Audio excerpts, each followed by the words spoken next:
بسم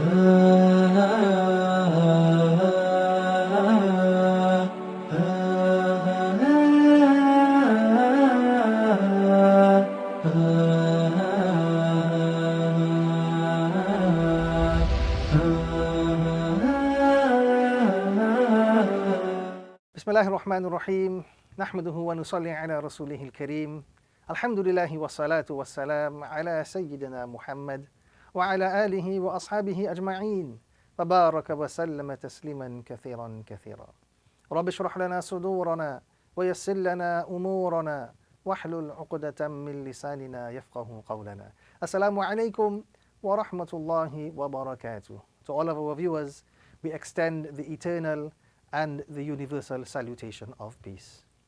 Welcome once again to another episode of the Al-Quran series.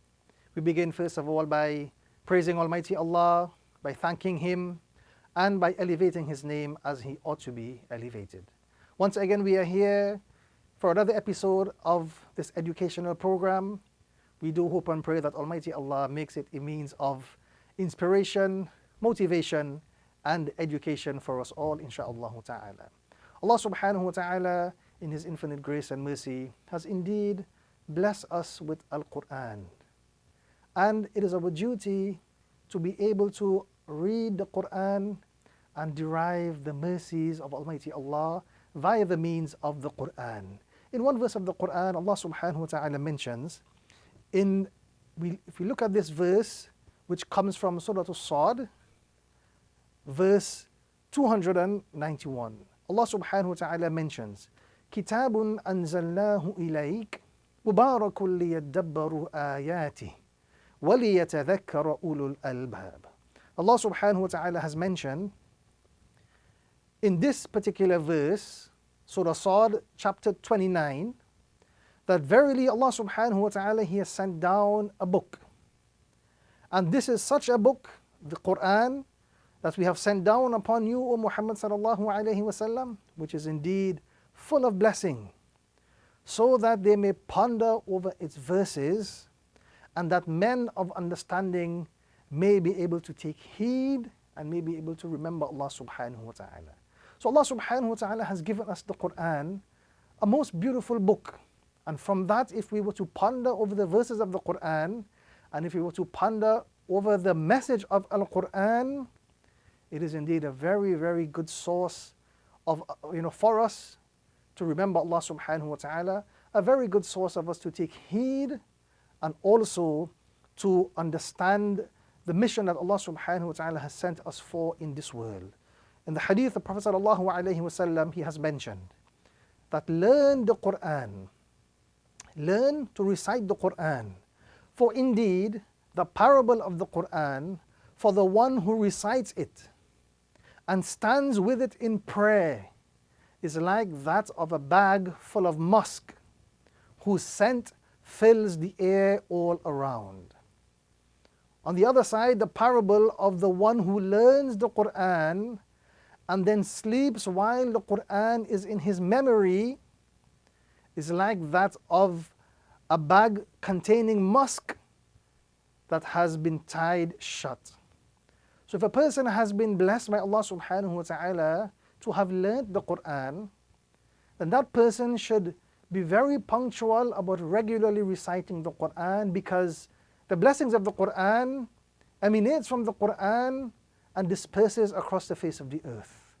And if a person, he becomes negligent and he's unable to recite the Quran despite having learnt the Quran, then that Quran resides within him, and the blessings of that Quran does not emanate and does not disperse upon the face of the earth. So one is the effort to learn the Quran, but then also there has to be an ongoing effort to be able to recite the Quran on a frequent and on a regular basis, so that individual can derive the blessings of the Quran and his life can be filled with the mercy of Almighty Allah in this world, and as a result of that, he becomes a success in the life of the hereafter. So in today's episode, we'll be looking once again at two concepts. The first concept, the name of this concept is the conversion concept. A very simple concept. As we go through the Arabic text, from time to time we would see this particular concept appearing in front of us. So what do we do and how do we apply that concept to the Arabic text? So what is the conversion concept? Let us look at the definition of this particular concept. The definition of the conversion concept is we are going to see from time to time a combination of either a noon sakin or a tanween followed by the letter ba.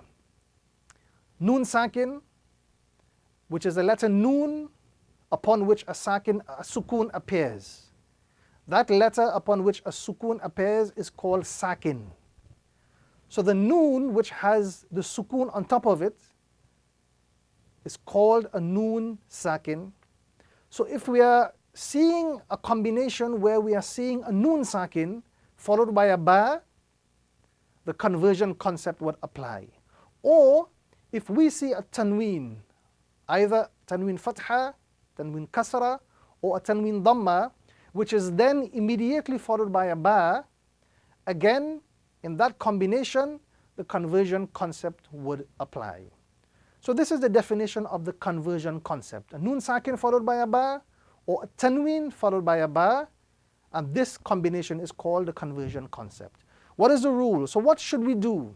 When we see this concept or this combination appearing in front of us in the Arabic text, what rule should be applied? So let us take a look at the rule. In the Arabic text, when the combination appears wherein a noon sakin or a tanween is followed by the letter ba, the noon sakin or tanween is converted into the letter mim. So here we would have a conversion taking place, either of the noon sakin or the tanween. We are going to convert from one letter into another letter, and the letter which it is going to be converted into is the letter mim. So very simple rule, wherever we see the noon sakin followed by a ba, the conversion concept comes into play, and that noon sakin is going to be converted into a letter mim.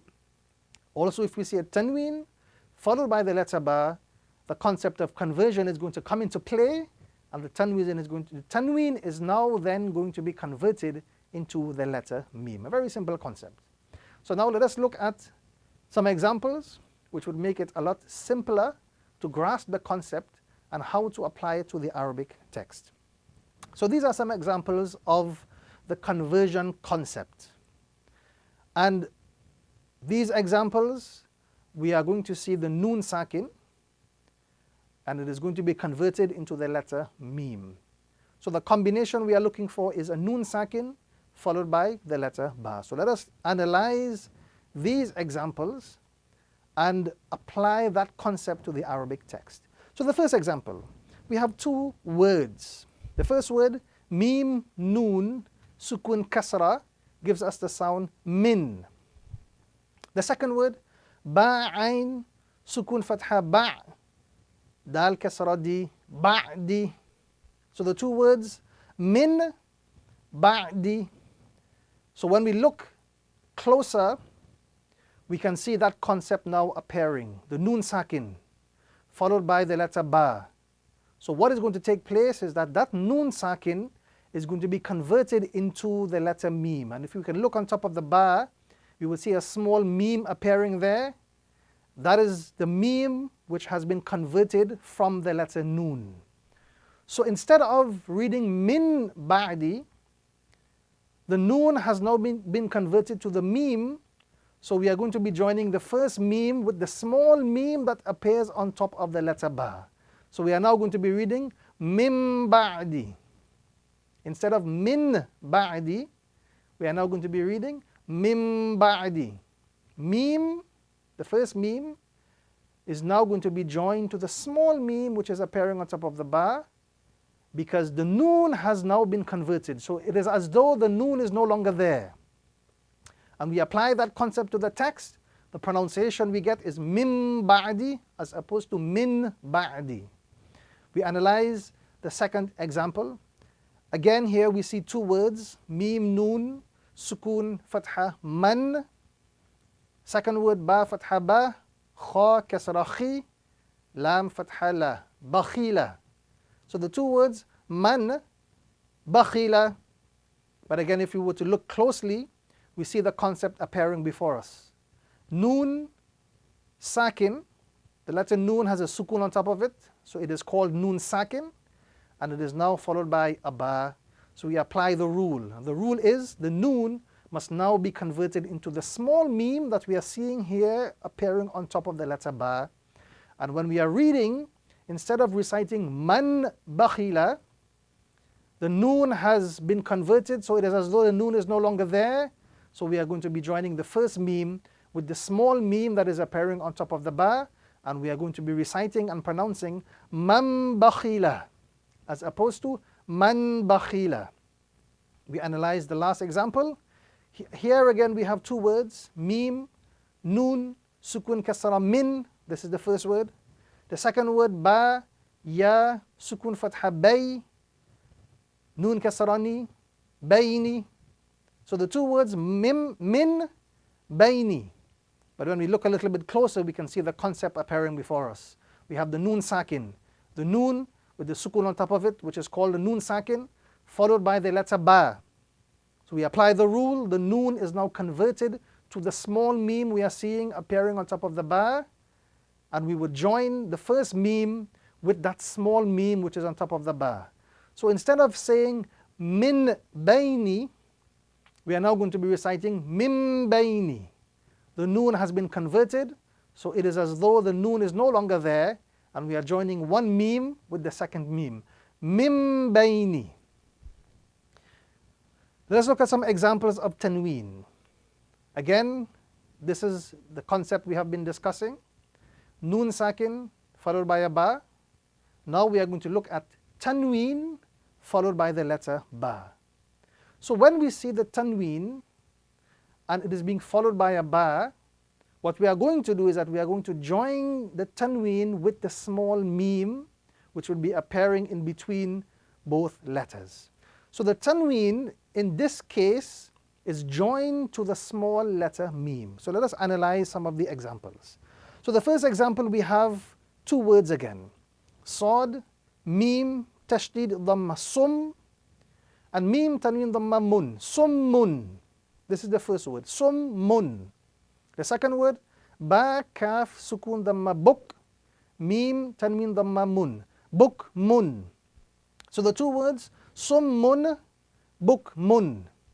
But now we look closely and we see that combination appearing in front of us. The tanween followed by ba.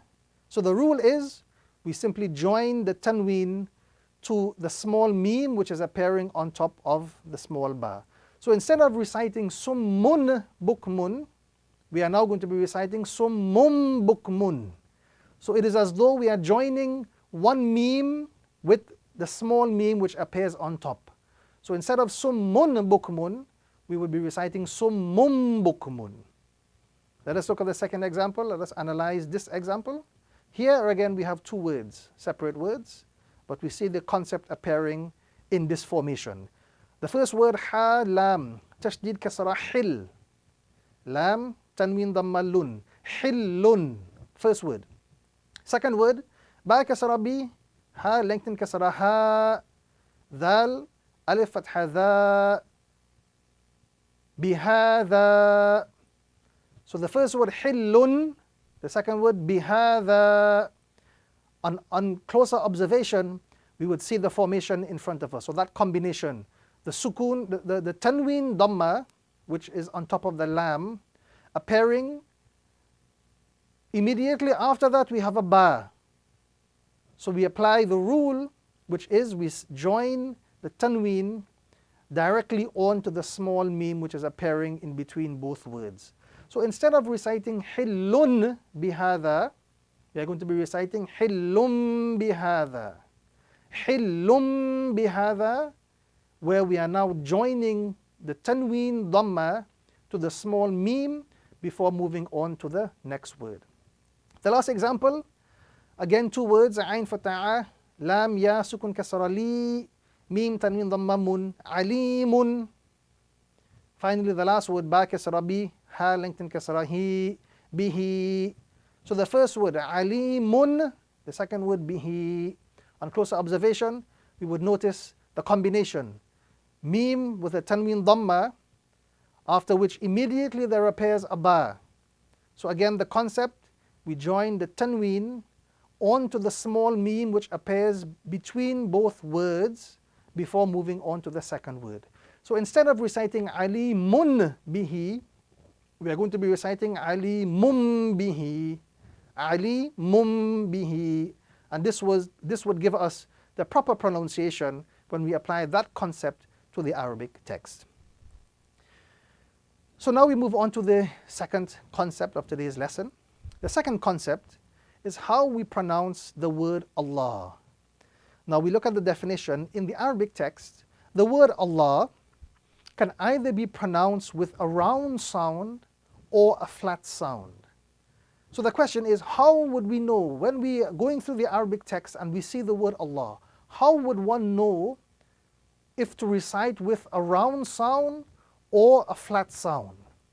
And we have a look at the rule, and that would give us a little bit of an understanding as to how to pronounce the word Allah properly in the Arabic text.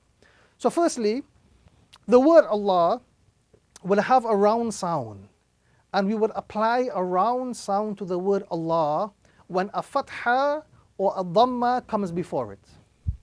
Very simple concept. When we see the word Allah, we look to the vowel before.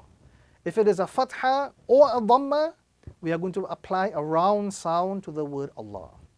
Secondly, if the word Allah in the Arabic text, if that word Allah has a kasra before it, then it would be pronounced with a flat sound, and a flat sound would then be attached to the word Allah.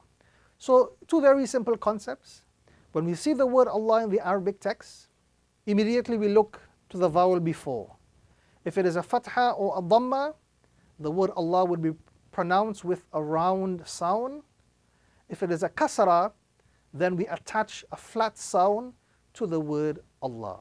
And now we are going to go through some examples, and that in itself would help you to understand the concept a little bit easier and how to apply the rule to the concept and properly pronounce the word Allah in the Arabic text. So first of all, let us look at some examples of pronouncing the word Allah with a round sound.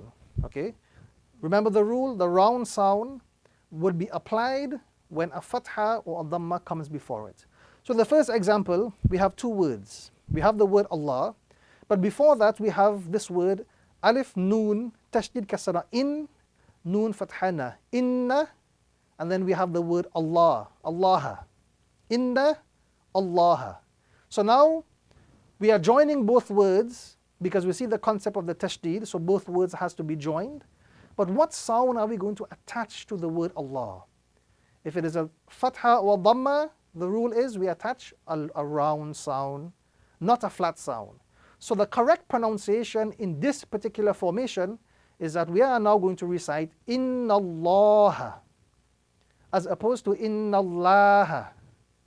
Inna Allah is the correct pronunciation with a round sound. The word Allah with a round sound, Inna Allah.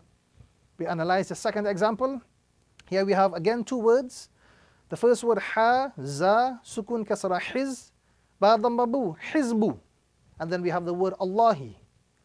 We join because the tashdid appears on top of the lam in the word Allah. That signifies to us that we must join both words. Again, we look at the vowel before the word Allah, which is a dhamma. That signifies to us that the word Allah in this formation must be pronounced with a round sound. So Hizbullahi is the correct pronunciation as opposed to Hizbullahi. Hizbullahi, Allah with a round sound is the correct pronunciation in this particular formation. We look at the last example. Again, two words. The first word noon sad, sukun fatha nas, ra dhammaru, nasru, and then the word Allahi. Again, we join because of the tashdid which appears on top of the lam in the word Allah. So the rule is, if there is a fatha or a dhamma appearing before, Allah's name would be pronounced with a round sound. So the correct pronunciation in this formation is Nasrullahi as opposed to Nasrullahi. The correct pronunciation is the word Allah with a round sound. Nasrullahi. Let us now look at some examples of the word Allah when it is pronounced with a flat sound. And again, the rule is the flat sound would be applied when the vowel coming before the word Allah is a kasra. This is how we would know when to apply the flat sound. So the first example, again, two separate words. First of all, qaf dammaku, lam kasra li. And then we have the word Allahu. Again, we are joining both words because of the tashdid which appears on top of the lam in the word Allah. But this time, because the vowel coming before the word Allah is a kasra, the word Allah itself would be pronounced with a flat sound. So we are going to be reciting this word, this formation, Qulillahu. Qulillahu, as opposed to Qulillahu. The correct pronunciation is with a flat sound, Qulillahu. We analyze the second example. Here we have the first word, fa, ya, sukun kasra gives us fi, and then we have the word Allah. Obviously we're going to be joining because of the tashdid which appears on top of the lam in the word Allah. So the rule is, if the vowel coming before the word Allah is a kasra, the word Allah must be pronounced with a flat sound. So here we are going to be reciting fillahi as opposed to fillahi. Fillahi is the round pronunciation.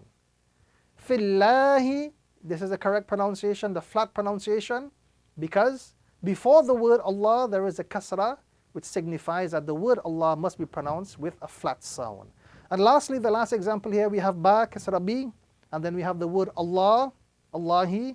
We are joining because of the tashdid which appears on top of the lam in the word Allah. So the correct pronunciation in this particular combination or this formation is billahi. Again, the word Allah with a flat sound, billahi, as opposed to billahi. This is the wrong pronunciation. The kasra appearing before the name Allah signifies to us that the word Allah must be pronounced with a flat sound. So the correct pronunciation indeed is billahi. This is the correct pronunciation. So a very simple concept. Wherever in the Arabic text we see the name Allah, we look to the vowel before.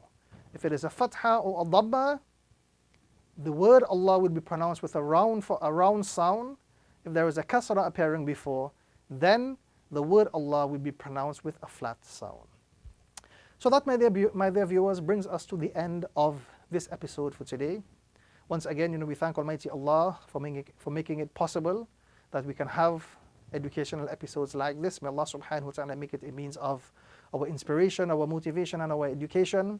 Let us take the time to educate ourselves with regard to the Quran. The merit and the reward is enormous. And Allah subhanahu wa ta'ala would bless us beyond our wildest imagination.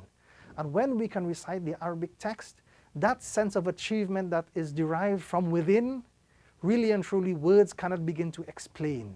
So let us make a little time on a daily basis, put a little bit of effort behind it, and Allah subhanahu wa ta'ala would make it easy for us, inshaAllah ta'ala. So by all means, do join us soon for another episode of the Al-Quran series. Until then, with the peace, blessings, and mercies of Almighty Allah be upon you. Sadaqallahu al-azim, wa sadaqa rasuluhu an-nabiyyu al-kareem, wa nahnu ala dhalika min ash-shahidin wa ash-shakirin, walhamdulillahi rabbil alamin. Assalamu alaikum wa rahmatullahi wa barakatuh.